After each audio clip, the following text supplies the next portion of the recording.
तुम बने ही डॉक्टर बनने के लिए हो, तुम बने ही इंजीनियर बनने के लिए हो, कोई भी चीज़ बनी ही किस मकसद के लिए जब हमने कहना हो, इस किस्म के आम तौर पर हम फ़िक्रे सारा दिन बोलते हैं। एक ख़ास स्ट्रक्चर है जिसे हम कहते हैं बी, कह लें इसको, बी मेंट फॉर आईएनजी N is am are meant for आईएनजी। कोई चीज़ किस मकसद के लिए बनी है, बनी ही इस चीज़ के लिए है।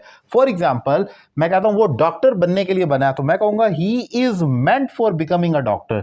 आपने कहा ही इज़ मेंट फॉर के बाद तो आता ही जेरेंड है ना, तो फॉर बिकमिंग अ डॉक्टर, यानी कि वो बना ही डॉक्टर बनने के लिए। हम किसी को पोजीशन देते हैं, हम बहुत खुश होते हैं, हम कहते हैं तुम तो हो ही इसी चीज़ के लिए ना, परफेक्ट एग्जाम्पल या perfect man for the perfect situation या परफेक्ट पोजीशन। तो हम कहते हैं कि तुम तो हो ही इसी मकसद के लिए, तुम बने ही इसी चीज़ के लिए हो। फॉर एग्जाम्पल, तुम जीतने के लिए बने हो, मोटिवेशन दी जा रही है, मोटिवेट किया जा रहा है, तो हम कहते हैं तुम तो हो ही, तुम तो बने ही जीतने के लिए हो। तो मैं कहूँगा you are meant for winning. मैं कहूँगा आर प्लस मेंट फॉर और उसके साथ आई एन जी हमने लगा देना, जबकि जेरेंड होता है। आपको मालूम होना चाहिए फोर के बाद हमेशा जेरेंड आता है। For going, for getting up, for running, for winning, जीतने के लिए आप कहते हैं ना आमतौर पर, तो फोर के बाद हमेशा आईएनजी ही आता है। उसका अल्टरनेटिव टू प्लस वर्ब की फर्स्ट फॉर्म होती है जिसे इन्फिनेटिव कहते हैं, लेकिन यहां पर हमने फोर प्लस आईएनजी कहना है। कोई भी काम जब आपने कहना हो वो बना ही इस चीज के लिए।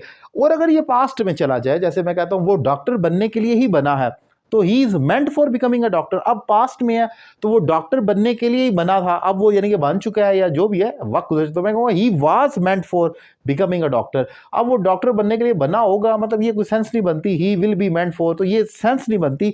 आमतौर पर ये स्ट्रक्चर आप प्रेजेंट और पास्ट में कहते हैं।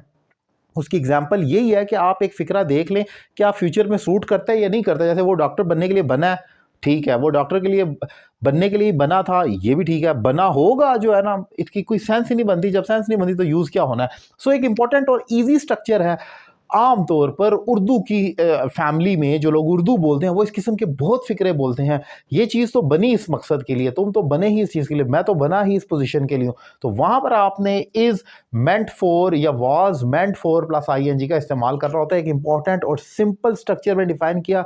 डेली रूटीन के फिक्रों को और सिचुएशन को और फ्रेजेस को मैं टारगेट कर रहा हूँ न्यू सीरीज़ में, जो मुझे लगता है आम तौर पर लोग बोल रहे होते हैं, मैं गौर से उनको सुन रहा हूँ।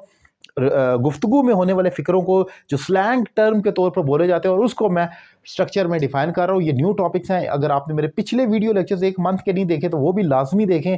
तमाम न्यू वीडियो लेक्चर्स हैं, आपको बहुत कुछ सीखने को मिलेगा। मेरा नंबर आपकी स्क्रीन पर मौजूद है। अगर आप मुझे ऑनलाइन इंग्लिश लैंग्वेज कोर्स करना चाह रहे हैं एक रीजनेबल फी पे कर, तो मेरा नंबर आपकी स्क्रीन पर मौजूद है। आप मुझे ज्वाइन करें और घर बैठे अपनी इंग्लिश में एक ज़बरदस्त इंप्रूवमेंट लेकर आए। Thank you very much.